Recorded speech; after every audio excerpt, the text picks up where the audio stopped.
How many people have played or have known someone who has played video games? I guarantee everyone has at least known someone who plays video games or has played a video game at some point in their lives.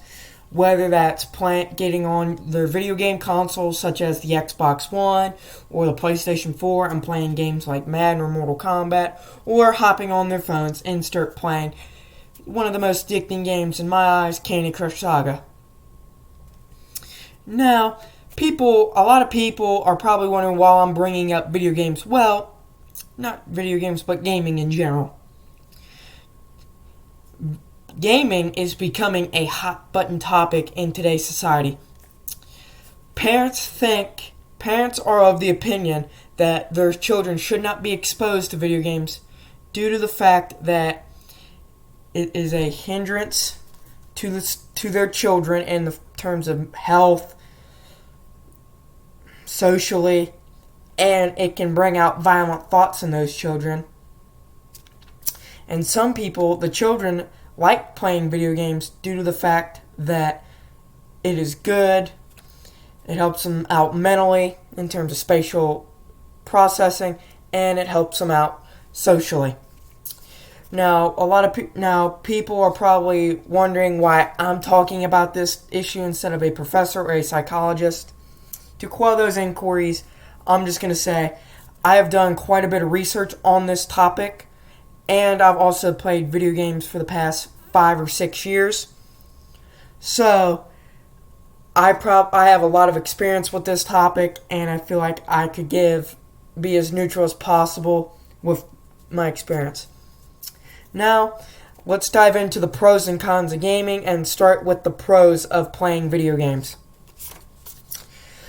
A pro of playing video games is it helps out a person mentally. In fact, in an article called The Benefits of Playing Video Games, written by Adam Lobel, he states in that article that compared to the control participants, those in the shooter video game conditions show faster and more accurate attention allocation, higher spatial resolution and visual processing, and enhanced mental rotation abilities.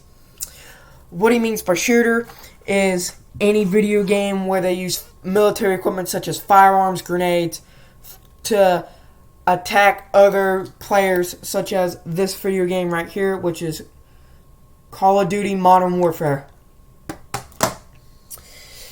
What the mental capacity means, it helps kids with attention, where to put their attention, how they process spatial areas, and helps them rotate from one thing to the next.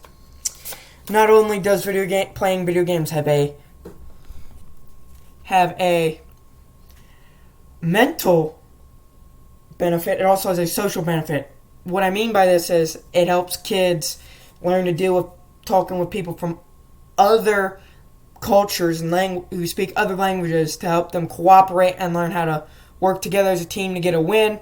And it also helps them learn how to learn proper internet etiquette, because if they say something wrong or they message someone something bad, like a racial slur or something like along those lines, they can get banned. Now, let's talk about the cons of playing video games. A con of playing video games is that it can hurt a person's health.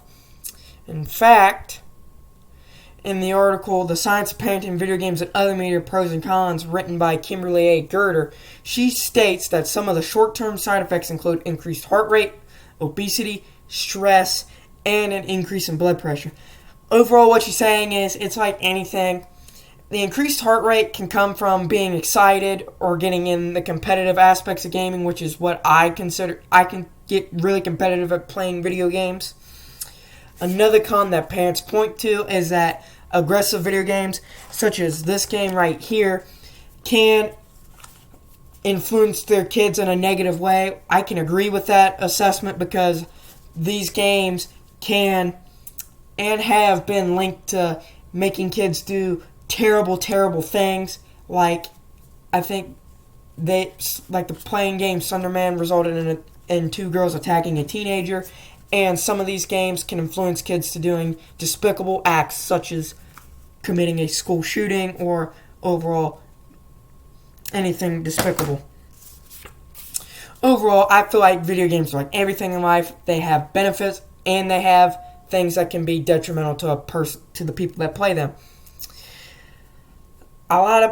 You gotta kind of take the positive with the negatives, because gaming, whether we like it or not, is here to stay for a very, very long time. Some parents, and I can agree with this, don't want to expose their kids to this, while other parents think, and I agree with them on this thought, gaming's here to stay, and it's a way of life now. It used to not be a way of life for people in the last generation or so, but it's becoming more and more of a thing. In my opinion, I think children should be exposed to video gaming because it's a way of life now, and that's the way it should be. But it has to be what other people decide, whether or not to expose them to the